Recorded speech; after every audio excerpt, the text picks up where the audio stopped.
ಕಾಂಗ್ರೆಸ್ನಲ್ಲಿ ಮತ್ತೆ ದಲಿತ ಸಿಎಂ ವಿಚಾರ ಕೂಗು ಎದ್ದಿರ್ತಕ್ಕಂಥದ್ದು. ಇದೇ ವಿಚಾರವಾಗಿ ಈಗ ಎಚ್ ಸಿ ಮಹದೇವಪ್ಪ ಅವರು ಒಂದು ಹೇಳಿಕೆಯನ್ನು ಕೊಟ್ಟಿರ್ತಕ್ಕಂಥದ್ದು. ನನ್ನನ್ನು ಸೇರಿಸಿ ದಲಿತರು ಯಾರೇ ಆದರೂ ಸರಿ ಮುಂಚೂಣಿಗೆ ಬರಬೇಕು, ಯಾರಾದರೂ ದಲಿತರು ಸಿಎಂ ಆದರೆ ಒಳ್ಳೆಯದು ಅಂತಕ್ಕಂಥ ಒಂದು ಹೇಳಿಕೆಯನ್ನು ಕೊಟ್ಟಿರ್ತಕ್ಕಂಥದ್ದು.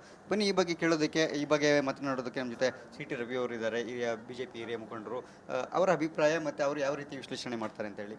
ಸರ್ ನಮಸ್ತೆ. ಈಗ ಎಚ್ ಸಿ ಮಹದೇವಪ್ಪ ಅವರ ಹೇಳಿಕೆ ತಾವು ಯಾವ ರೀತಿ ವಿಶ್ಲೇಷಣೆ ಮಾಡ್ತಾರೆ? ಈಗ ಆ ರೀತಿ ಒಂದು ಸುದ್ದಿಯಲ್ಲಿಡುವ ಕೆಲಸವನ್ನು ಮಾಡ್ತಿದ್ದಾರೆ. ಅವರ ಭಾವನೆ ಪ್ರಾಮಾಣಿಕವಾದದ್ದಾಗಿದ್ದರೆ ಪರಮೇಶ್ವರ್ ಅವರ ನೇತೃತ್ವದಲ್ಲಿ 2013ರಲ್ಲಿ ಕಾಂಗ್ರೆಸ್ ಅಧಿಕಾರಕ್ಕೆ ಬಂತು. ಅವರೇ KPCC ಅಧ್ಯಕ್ಷರಾಗಿದ್ದರು. ಅವ್ರು ಸೋತಿದ್ರು ಮುಖ್ಯಮಂತ್ರಿ ಮಾಡ್ಬೋದಿತ್ತು. ನಾವು ಉತ್ತರಾಖಂಡಲ್ಲಿ ನಮ್ಮ ಮುಖ್ಯಮಂತ್ರಿ ಚುನಾವಣೆಯಲ್ಲಿ ಸೋತರು, ನಾವು ಅವ್ರನ್ನೇ ಮುಖ್ಯಮಂತ್ರಿ ಮಾಡಿದ್ವಿ. ಅದು ನಮ್ಮ ಬದ್ಧತೆ.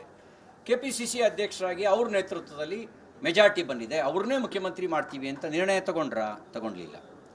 ಕಾಂಗ್ರೆಸ್ನ ಆಷಾಢಭೂತಿತನ ಹೇಗಿದೆ ಅಂದರೆ, ನಮ್ಮ ರಾಜ್ಯದವರೇ ಆಗಿರ್ತಕ್ಕಂಥ ಮಲ್ಲಿಕಾರ್ಜುನ್ ಖರ್ಗೆ ಅವರು AICC ಪ್ರೆಸಿಡೆಂಟ್ ಆಗಿದ್ದಾರೆ.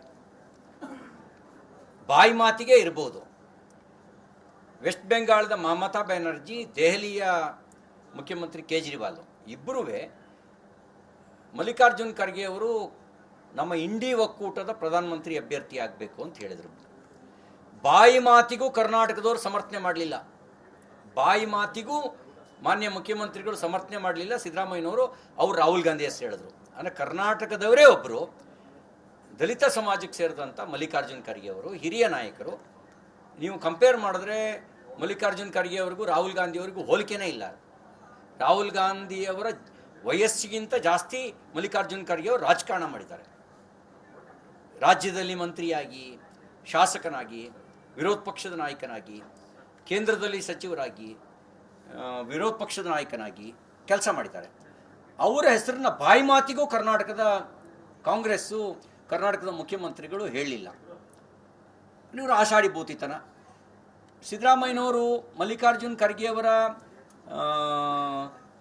ಉಮೇದುವಾರಿಕೆಯನ್ನು ವಿರೋಧಿಸಿದಾಗ ಇವರು ಪ್ರಾಮಾಣಿಕವಾಗಿದ್ದಿದ್ರೆ, ಪ್ರತಿಭಟಿಸಿ ದಲಿತ ಪರ ಕಾಳಜಿ ಇವರು ಪ್ರಾಮಾಣಿಕವಾಗಿದ್ದಿದ್ರೆ, ಆ ಕ್ಷಣಕ್ಕೆ ಆತ್ಮಸಾಕ್ಷಿಗೆ ಅನುಗುಣವಾಗಿ ರಾಜೀನಾಮೆ ಕೊಡ್ತಾ ಇದ್ದೀನಿ, ನಿಮ್ಮ ಹೇಳಿಕೆ ತಪ್ಪು, ನನ್ನ ಪ್ರತಿಭಟನೆ ಇದೆ ಅಂತ ಹೇಳಿ ರಾಜೀನಾಮೆ ಕೊಟ್ಟು ಹೊರಗಡೆ ಬರ್ತಿದ್ರು. ಈಗ ಎಚ್ ಸಿ ಮಹದೇವಪ್ಪ ಹೇಳಿಕೆ ಯಾಕೆ ಅಂತ ಅಂದರೆ, ಏನಾದರೂ DKಶಿಗೆ ಚೆಕ್ಮೆಂಟ್ ಇಡೋ ಕೆಲಸ ಮಾಡ್ತಿದ್ರೆ ಅಥವಾ ಏನಂದ್ರೆ ಇವ್ರ ಹೇಳಿಕೆಯೇ ಆಷಾಢಭೂತಿತನದ ಹೇಳಿಕೆ.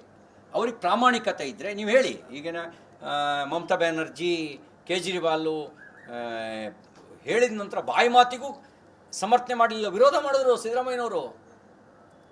ನೀವು ಕೇಳಿದ್ದೀರಿ, ರಾಹುಲ್ ಗಾಂಧಿಯೇ ಆಗಬೇಕು ಅಂದರು.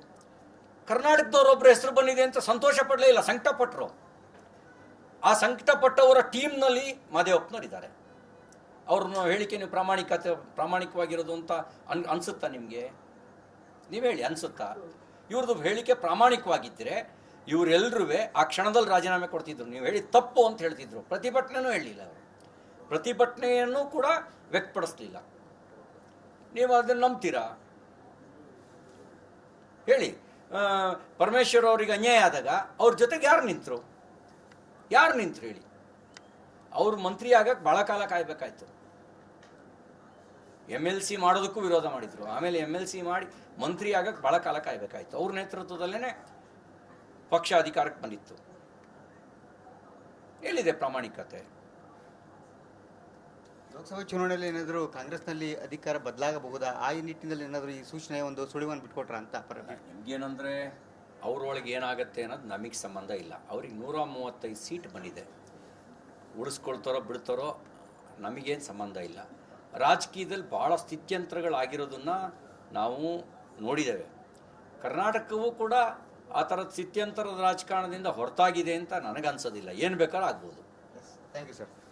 ಇದಿಷ್ಟು ಕೂಡ ಸಿ ಟಿ ರವಿ ಅವರು ಮಾತನಾಡಿ, ಲೋಕಸಭಾ ಚುನಾವಣೆ ನಂತರ ಏನು ಬೇಕಾದರೂ ಆಗ್ಬೋದು ಅನ್ನೋ ಮೂಲಕ ಒಂದು ಹೊಸ ರೀತಿಯ ಒಂದು ಹೇಳಿಕೆಯನ್ನು ಕೊಟ್ಟಿರ್ತಕ್ಕಂಥದ್ದು. ಹಾಗಿದ್ರೆ ಲೋಕಸಭಾ ಚುನಾವಣೆ ನಂತರ ಸರ್ಕಾರ ಇರುತ್ತಾ ಇಲ್ವಾ? ಯಾಕೆಂದರೆ ಎಚ್ ಸಿ ಮಹದೇವಪ್ಪರ ಹೇಳಿಕೆಯ ಸುಳಿವು ಇದರ ಒಂದು ಹೇಳಿಕೆ ಈ ಸಂಬಂಧಪಟ್ಟಂತೆ ಸಿ ಟಿ ರವಿ ಅವರು ಹೇಳಿರ್ತಕ್ಕಂಥದ್ದು.